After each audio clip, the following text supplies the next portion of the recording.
Hello and welcome to day 4. I hope you're enjoying your journey so far and you're excited for another day of Salesforce learning. In the last session, we talked about Salesforce careers and certifications. Today, we're going to dive headfirst into Salesforce, and by the end of this session, you will have carried out your first bit of Salesforce configuration. So let's get going. We're going to start with a quick tour of Salesforce, and we're going to work in Salesforce Lightning.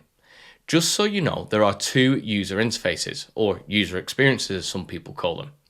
The old interface is called Classic, and it's quite an old school archaic interface. Lightning is the new, up-to-date, user-friendly interface used by most companies.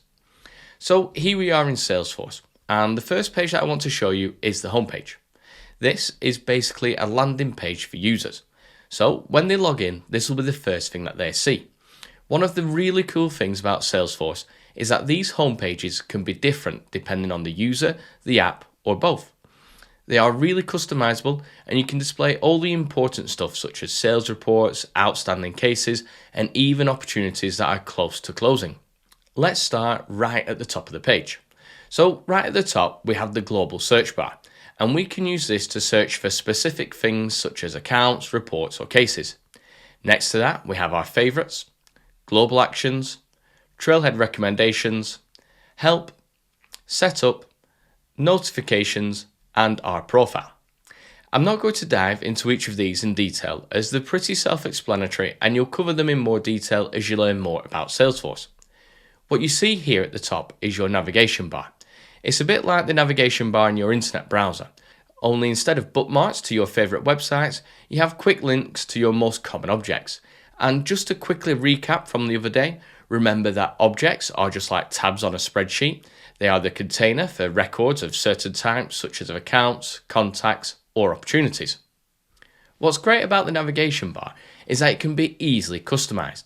So you can drag around the order of the tabs, or you can use the pencil icon and add more tabs.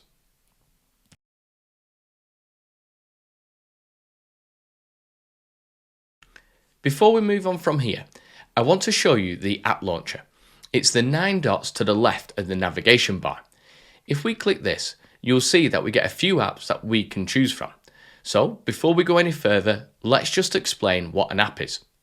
An app is just a collection of objects that are grouped together to provide a more streamlined experience. Salesforce has hundreds of objects, and if they were all on your navigation bar, it would be a mess. So we group them together in an app. Custom apps can be created quickly and easily and can really help you tailor your user's experience. To change between apps, we just need to select the app that we want. So we're going to select Service. Now I want you to keep your eye on the navigation bar. Can you see how it's changed? That's because the Service app is optimized for customer service teams. So they don't need to know about opportunities or forecasting, they just need to know about accounts, contacts, cases, etc. So let's switch back to the Sales app. And as you can see, our navigation bar has changed again. Now it's worth noting that access to apps can be controlled. So if you only want the service team to have access to the Service app, you can do that. Now we're going to take a look at an account. So if we click on the Account tab and we have our account list, but you can see it's empty. That's because we're looking at the recently viewed list view, which would show us all of our recently viewed accounts. You can have multiple list views with various filters, so if you wanted a list of all accounts based in California, you could do that. We're going to open up the All Accounts list view, and then we'll open up Burlington Textiles. So here is our account record. There's a lot to unpack on this page, so let's just walk through it together. First, we have the Highlights panel. This can be completely customized to show you the most important information for a record. So, if we wanted to show the annual revenue for an account, we could do that. On the top right of the Highlights panel, we have the Quick Actions, and we can use these to carry out new actions quickly, such as creating a new contact for the account or creating a new case for the account. Underneath, we have our main workspace. And as you can see, it's split into sections. On the left, we have the tabs for Related, Detailed, and News. And on the right, we have Activity and Chatter. We're going to start with the Related tab. Now remember how I said Salesforce was basically a fancy spreadsheet? Well, it's actually a fancy database, and you can relate records with each other. So you can relate or link contact records with account records, which means that you could quickly find the contacts for accounts easily. There are a number of standard relationships in Salesforce. The most notable are accounts and contacts, accounts and opportunities, and accounts and cases. This means that when you look at an account, you can quickly get a picture of everything related to it. So we can see all of the related contacts, opportunities, and cases. It's a complete 360-degree view of the account, hence the term Customer 360. We can easily navigate between the records just by clicking on the name, and when we do that for the contact record Jack Roger, we can then see a list of related records for him. In this case, any opportunities or cases. To get back to the account, we can either click back on our browser or we can click on the account name in the highlights panel. So let's do that. Now that we're back at the account, let's select the Details tab. Now we can see all of the details for this account, so all the data that we have on it. If we go back to thinking of Salesforce like a spreadsheet, the account is a row on your spreadsheet and the values of those columns are the values of our fields. So a column is a field and the value in that field is the value in the spreadsheet row. One thing I want to point out here is that Salesforce can be integrated with most other systems. So that's where you can see the hyperlink-esque values such as phone numbers. If you had the right integration, in this case a telephone integration, you could click on that link and it would dial out to that number. On the right of the page, we have the Activity tab, and this is where you would record any interactions with the record. We can log a task, create an event, log a call, and log an email.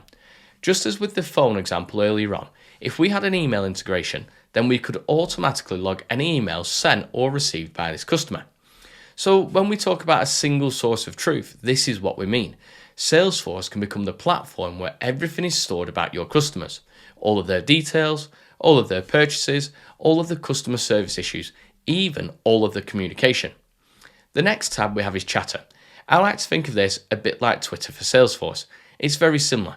You can write chatter posts, run polls, and even ask questions. It's a great way for Salesforce users to collaborate. So now that we've had a quick tour of the front of Salesforce, how about we do a bit of configuration? What we're going to do is we're going to create a new field on the account object. For our example, we want to record the company number for our accounts.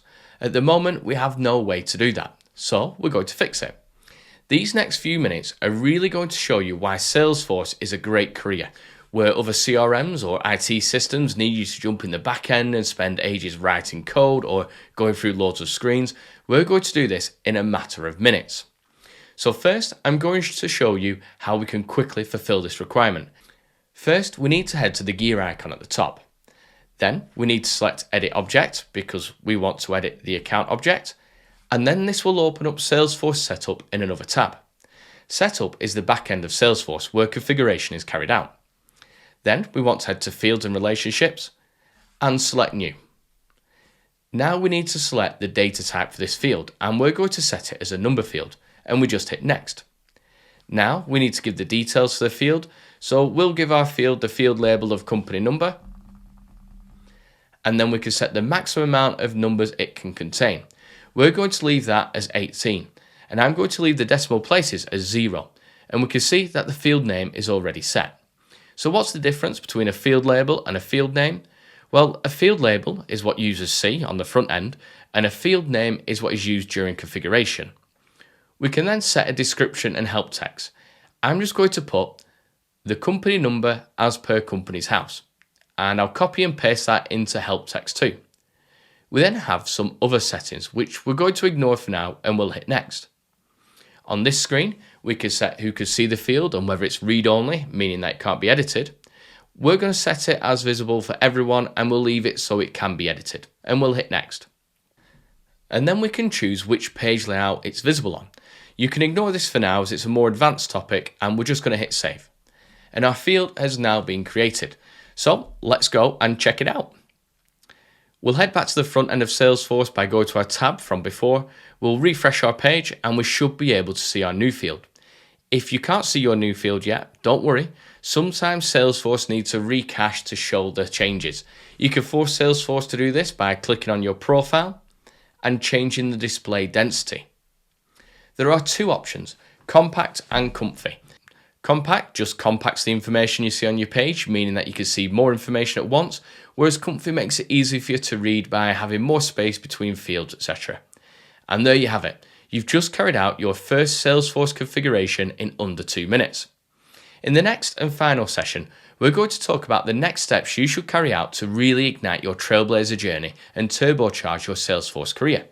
Now, if you fancy carrying out a little bit more configuration to learn and understand more, I've included a link for a Trailhead trail that will really show you how quick and easy Salesforce configuration is. Thank you for watching. I hope you've enjoyed the session, and I look forward to speaking with you in our final session.